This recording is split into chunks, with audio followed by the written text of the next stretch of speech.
Hello, my name is Cristian Alejandro Andrés Céspedes. I live in Saldaña, Tolima. I am studying Bachelor's in Foreign Languages with emphasis in English. So, to this video, I must explain the activity number 3.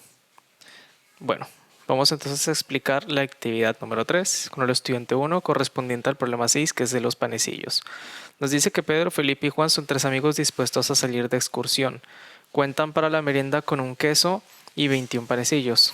Cuando ya han preparado 7 bocadillos, advierten que si siguen poniendo igual cantidad de queso en los panes restantes, esto no alcanzará, por lo que reducen a la mitad la ración de queso de cada bocadillo. No obstante, el queso se termina cuando aún quedan 7 panecillos vacíos. No parten ni desmontan ninguno de los panes, ni los de ración entera, ni media, ni sin ración.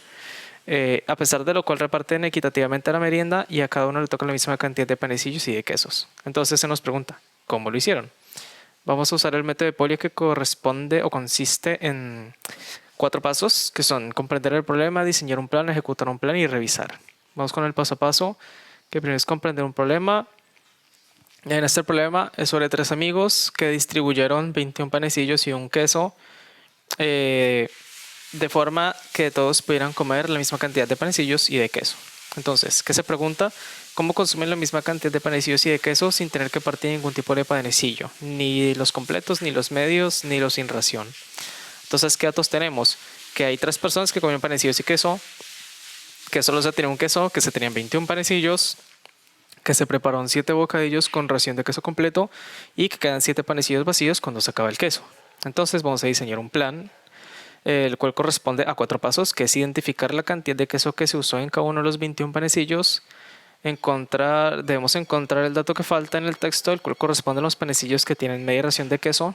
Debemos darle un valor numérico a la cantidad de queso usada y después debemos hacer un proceso de distribución teniendo en cuenta cuánto queso tiene cada panecillo sin realizar alteraciones en los mismos para que cada una de las 3 personas consuma la misma cantidad de panecillos y de queso. Entonces, ejecutar un plan. Primero el paso 1, que es identificar la cantidad de queso que se usó en cada uno de los 21 panecillos. Entonces, el texto nos indica explícitamente que al preparar 7 bocadillos con la misma cantidad de queso, lo reducen a la mitad y que cuando el queso se acaba, quedan 7 panecillos vacíos. Entonces, tenemos 7 panecillos de queso completo y 7 panecillos sin queso. Ahora, el paso 2 es encontrar el dato que falta en el texto, el cual corresponde a los panecillos que tienen media ración de queso. Por ende, debemos encontrar la cantidad de panecillos que tienen la mitad de la ración, así que aplicaremos una operación básica de suma y resta. Se suman los 7 panecillos con queso completo y los 7 sin queso, lo que un total de 14. Ahora, restamos la cantidad total de panecillos, que es 21, los 14 panecillos que tienen queso completo y los que no tienen, para darnos 7. Con esto podemos concluir que la cantidad de panes con media ración de queso es de 7. Entonces, tenemos 7 QC, que es queso completo, 7 QM, que es queso medio o con la mitad de la ración, y 7 SQ, que son sin queso. Así que en el paso 3 vamos a asignarle un valor numérico a la cantidad de queso usada. Para esto vamos a realizar un proceso de multiplicación del queso completo, al cual le vamos a asignar un valor de 1.0, al queso medio le vamos a asignar la mitad, que es 0.5, y al sin queso 0.0 porque no hay nada. Así que vamos a ver, como hay 7 QC, que es de queso completo, multiplicamos 7 por el valor de ese queso, que es 1.0, dando 7.0 de queso.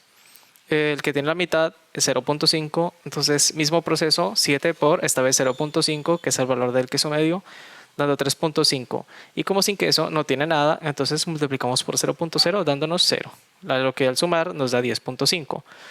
Entonces, ahora como paso número 4, debemos hacer un proceso de distribución teniendo en cuenta que queso tiene cada panecillo y no realizar alteración en ninguno de ellos para que las 3 personas coman la misma cantidad de panecillos y de queso. Entonces, para saber cuántos panecillos le corresponden a cada uno, vamos a realizar una división del total de panecillos por el total de personas, dando pie a esta operación. 21, que son los 21 panecillos, dividido en 3, que son la cantidad de personas, es igual a 7. 7 panecillos le corresponden a cada uno. Y para saber la cantidad de queso, tomamos el queso total, que en este caso nos dio 10.5, lo dimos en la cantidad de personas, que son 3, y nos da 3.5. O sea, con esto podemos concluir que cada uno tenía derecho a comer 7 panecillos y 3.5 en cantidad de queso. Ahora vamos a hacer la revisión, lo cual corresponde a lo siguiente. Pedro, Felipe y Juan. ¿Cómo vamos a asignarlo para que cada uno coma la misma cantidad de panecillos y de queso? Entonces vamos a ver, en el caso de Pedro, tiene 3 panecillos de queso completo, 1 de queso medio y 3 sin queso, lo que corresponde a 7 panecillos. Entonces la regla de los 7 se cumple. Ahora, para que dé 3.5 de queso, tiene 3 de queso completo, lo que corresponde a 3.0. Nos faltan 0.5, pero tiene un queso medio. Entonces ahí está el 0.5 que falta, tiene 3.5. Así que se cumplen las dos reglas. En el caso de Felipe, aplicamos lo mismo, por lo cual el resultado sigue siendo el mismo. Y en el caso de Juan, como eran 7 de queso completo, solo queda 1, así que se lo asignamos a Juan. Y como eran 7 de queso medio, ya usamos 2, quedan 5, se los asignamos a Juan, dando un total de 6 panecillos y 3.5 de queso. Pero nos falta un panecillo, el cual es de los que no tienen ración. Entonces podemos concluir que efectivamente así fue la distribución que se hizo para que cada uno comiera los 7 panecillos que le correspondían y las 3.5, vamos a decir, unidades de queso que cada uno tenía que consumir. Ahora vamos a explicar el problema 3, el cual se llama diferencia de tamaño, que nos habla sobre la novela de los viajes de Gulliver de Jonathan Swift de 1726, donde se narra que Gulliver, el protagonista, viaja por unos países imaginarios. Uno de ellos es Lilliput, cuyos habitantes son todos enanos y donde todo es pues del tamaño proporcional a los habitantes. En este último país sabemos que Gulliver es semejante a los liliputienses, siendo 12 veces más alto que ellos. Entonces nos dan dos preguntas. ¿Cuántos colchones liliputienses se deben coser entre sí para hacerle una a Gulliver de forma que pueda dormir cómodamente como ellos? Y si la casa media de un liliputiense tiene un valor, tiene un solar que diga de 0.75 metros cuadrados, ¿cuál debe ser el solar de la casa que le construyan a Gulliver? Entonces usamos el mismo método de Polya, los 4 pasos: comprender el problema, diseñar un plan, ejecutar el plan y revisarlo. Y vamos a empezar con el paso a paso. Para solucionar esto, primero vamos a comprender el problema, el cual es un problema basado en una novela que nos habla de la visita de Gulliver a Lilliput, donde sus habitantes son enanos y el tamaño de las cosas es pequeño. Entonces, se nos pregunta, en este caso, necesitamos, debemos o queremos conocer 2 datos, el cual es cuántos colchones liliputienses se deben coser para que Gulliver pueda dormir cómodo como los habitantes de Lilliput, y cuál debería ser el solar de la casa que le construyan a Gulliver en Lilliput. Entonces, ¿qué datos tenemos? Tenemos que Gulliver es 12 veces más alto que un habitante de Lilliput, y que el solar de la casa promedio de Lilliput es de 0.75 metros cuadrados. Así que vamos a diseñar un plan. Primero, realizaremos un proceso de equivalencias teniendo en cuenta los datos del texto a través de una multiplicación. Y se multiplicará la cantidad de colchones por la cantidad de veces que Gulliver es más alto. También tenemos que se tomará en cuenta 3 dimensiones de Gulliver: el ancho, el alto y su peso, en este caso, multiplicándolas entre sí. Y se multiplicará el solar de la casa por la cantidad de veces que Gulliver es más alto y más ancho, ya que en este caso el solar únicamente toma en cuenta longitudes y anchuras. Así que vamos a ejecutar el plan.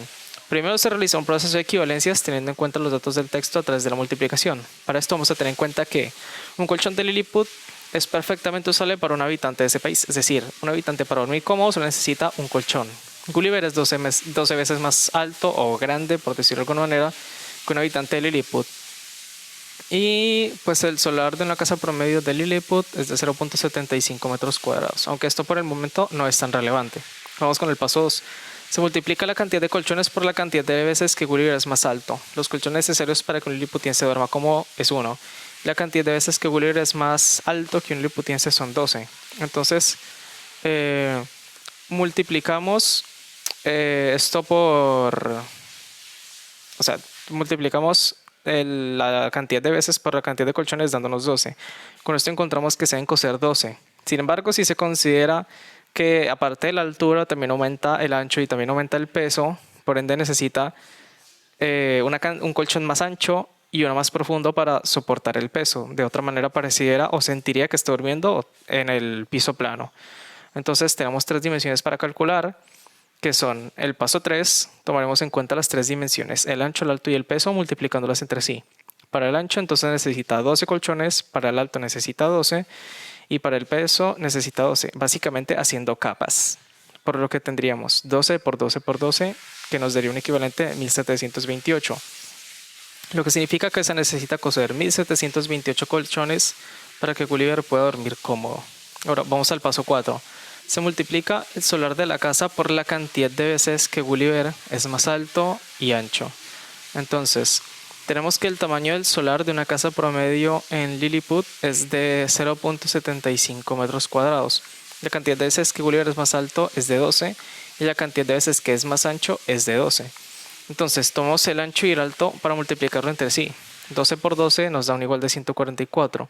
A lo que multiplicaremos el solar promedio de una casa por el resultado de la operación anterior, dándonos, por ejemplo, 0.75 por 100.44, en este caso metros cuadrados, que dará igual a 108 metros cuadrados, por lo que el solar de la casa de Gulliver debería ser de 108 metros cuadrados.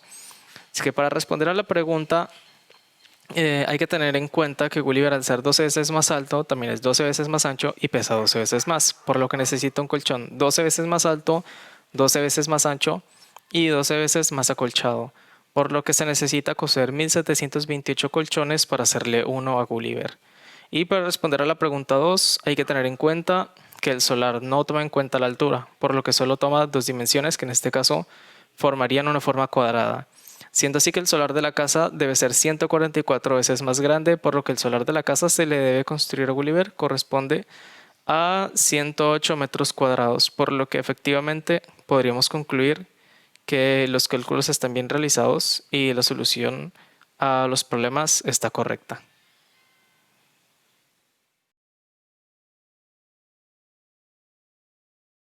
My name is Willy Carmona. I'm from Bogotá.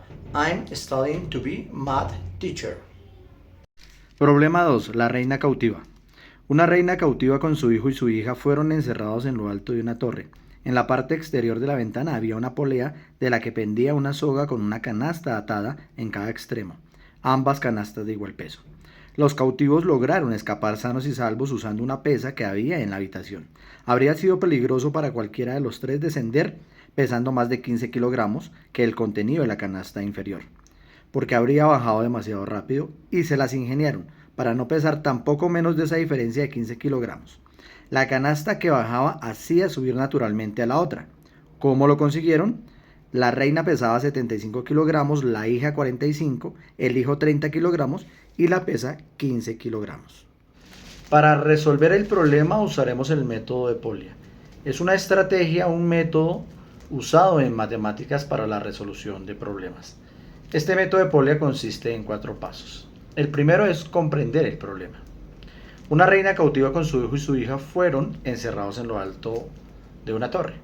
Una polea de la que penden una soga con una canasta atada a un extremo, ambas canastas de igual peso.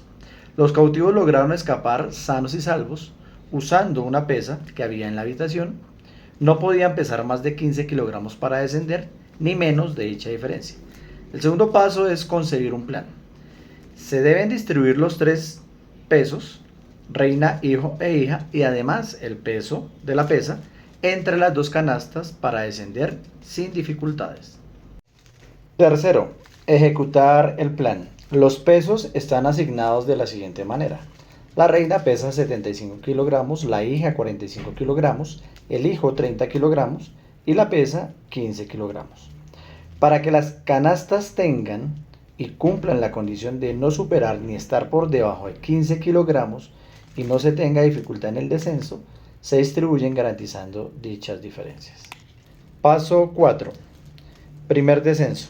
Canasta 1, reina 75 kilogramos. Canasta 2, hija 45 kilogramos más 15 kilogramos de la pesa, da un valor de 60. La diferencia entre las 2 canastas es de 15 kilogramos, se cumple la condición. Segundo descenso. Canasta 1, hija 45 kilogramos. Canasta 2, hijo 30 kilogramos más 15 kilogramos de la pesa, da 45 kilogramos, diferencia 0. Tercer descenso. Canasta 1, hijo 30 kilogramos. Canasta 2, únicamente la pesa, 15 kilogramos, diferencia 15 kilogramos. De tal manera que en los 3 descensos se cumplen con los criterios establecidos para resolver el problema y que todos desciendan de manera sana y salva.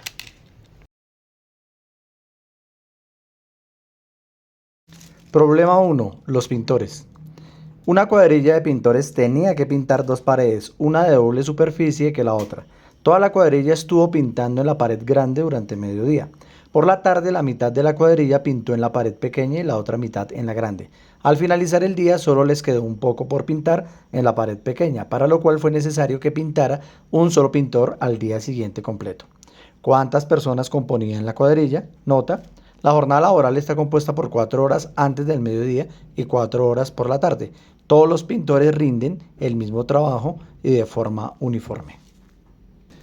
Para resolver el problema aplicaremos nuevamente el método de Polya y sus 4 aspectos. Primero, entonces, comprender el problema. Una cuadrilla de pintores tenía que pintar 2 paredes, una del doble de la superficie de la otra. Toda la cuadrilla estuvo pintando en la pared grande durante mediodía. Por la tarde, la mitad de la cuadrilla pintó en la pared pequeña y la otra mitad en la grande. Al finalizar el día, solo les quedó un poco por pintar en la pared pequeña, para lo cual fue necesario que pintara un solo pintor al día siguiente, completando la tarea. Segundo, concebir un plan. Entonces establecemos la relación entre las dos paredes. P1 igual a P2 dividido entre 2. La relación, la una el doble de la otra. Asignar una variable a la cantidad de la cuadrilla. Relacionar la cantidad conocida de un pintor para lo que quedó sin pintar en el primer día. Tercero, ejecutar el plan. Entonces establecemos las variables: S, la superficie de la pared pequeña; N, el número de componentes de la cuadrilla; y A, el área que pinta una persona en el segundo día. El cuarto componente del método Polya es examinar la solución. Establecemos la primera ecuación. N más N medios multiplicado por A medios equivale a 2 veces S. Desarrollamos las operaciones de los paréntesis al lado izquierdo. N más N medios nos da 3N medios multiplicado por A medios. Eso equivale a 3NA cuartos.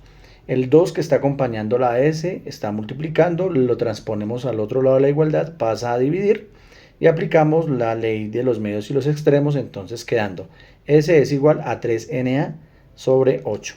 La segunda ecuación que establecemos es N medios multiplicado por A medios es igual a S menos A.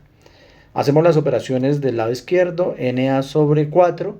La A que está acompañando la S está restando, la pasamos al otro lado a sumar. Para llevar todo a común denominador sobre 4, entonces nos quedaría A factor de N más 4 sobre 4 y esto equivale a S. Para resolver el problema aplicaremos nuevamente el método de Polya y sus 4 aspectos. Primero, entonces, comprender el problema. Una cuadrilla de pintores tenía que pintar 2 paredes, una del doble de la superficie de la otra. Toda la cuadrilla estuvo pintando en la pared grande durante mediodía. Por la tarde, la mitad de la cuadrilla pintó en la pared pequeña y la otra mitad en la grande. Al finalizar el día, solo les quedó un poco por pintar en la pared pequeña, para lo cual fue necesario que pintara un solo pintor al día siguiente, completando la tarea. Hi, my name is Angeline Michelle Gomez Gonzalez. I am living in Apuro, Cundinamarca. I am studying a bachelor's degree in foreign language with emphasis in English. Voy a estar explicando el problema 1 de la página 24, la escalera mecánica. Para esta problemática nos dicen: Juan y Luis van de compras al Corte Inglés, tienen un poco de prisa y se suben en una escalera mecánica. Juan es el triple de rápido que su amigo subiendo. Ambos suben de peldaño en peldaño. Al terminar de subir esto, Juan contó 75 escalones y Luis contó 50 escalones. Con estos datos, calcula los peldaños visibles de la escalera. Para esta problemática nos piden que lo resolvamos a través del método de Polya. Para este método, primero nos dicen que debemos de comprender el problema.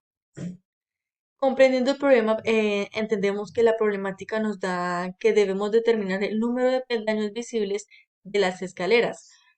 Nos dicen que Juan es el triple rápido del que su amigo subiendo y al subir Juan contó 75 escalones y Luis contó 50 escalones.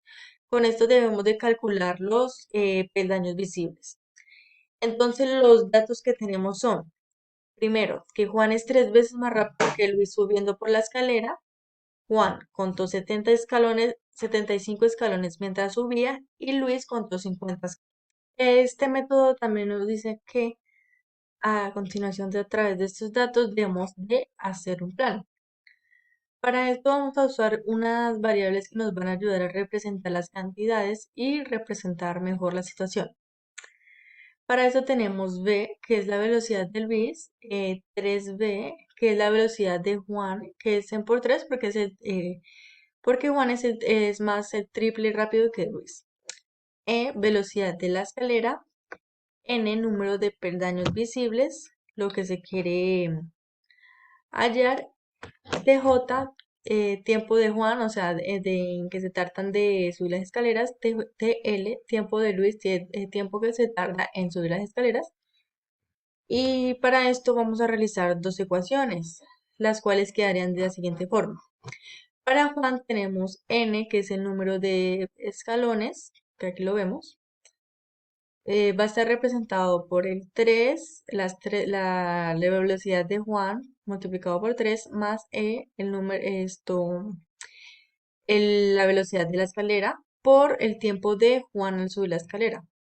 Con esto tenemos 75, que es el número de peldaños en los que pudo contar Juan, con la velocidad de Juan por el tiempo el que se tardó en subir las escaleras, que esto nos quedaría de la siguiente forma, que el tiempo que se tardó sería 75, o sea, el número de peldaños ¿sobre qué? Sobre el tiempo sobre la velocidad de Juan, que es lo mismo que eso ya sería el sobre 25 y con la velocidad de Luis. Para Luis tenemos la fórmula siguiente. También tenemos el número de peldaños, esto con la velocidad de Luis, más la velocidad de la escalera, que por el tiempo en el que tardó subir Luis. Que eso nos da un número de 50, que nos da 50 peldaños que alcanzó a contar, que esto nos da la velocidad de Luis por el tiempo de Luis en subir, que esto nos da el tiempo de Luis en subir de 50 sobre la velocidad de Luis. A esto le vamos a sustituir los tiempos en las ecuaciones de n. Entonces, en las ecuaciones de Juan nos quedaría de la siguiente forma. N es igual a la velocidad de Juan por por la velocidad de las escaleras, multiplicado por el número de peldaños y la velocidad de Luis, perdón. En el caso de Luis tenemos el número de peldaños, tenemos la velocidad de Luis más el tiempo de la escalera, la velocidad de la escalera por el número de peldaños de Juan y la velocidad de Luis. A esto se igualan las dos expresiones de n, que nos quedaría de esta forma. Con estos datos ya podemos ejecutar el plan, en donde se multiplican ambos lados por v para eliminar denominadores, que nos quedaría de esta forma. 25 sobre la velocidad de Juan por el tiempo de la escalera, más el tiempo de la escalera, que es igual a los 50 peldaños de Luis, y más la velocidad de Luis más la velocidad de la escalera. Para esto se distribuye de esta forma y se pasa de un lado, de esta forma. Se sustituye b, que es igual a e, en cualquiera de las expresiones para n, que nos quedaría de esta forma y el resultado que nos da es 100.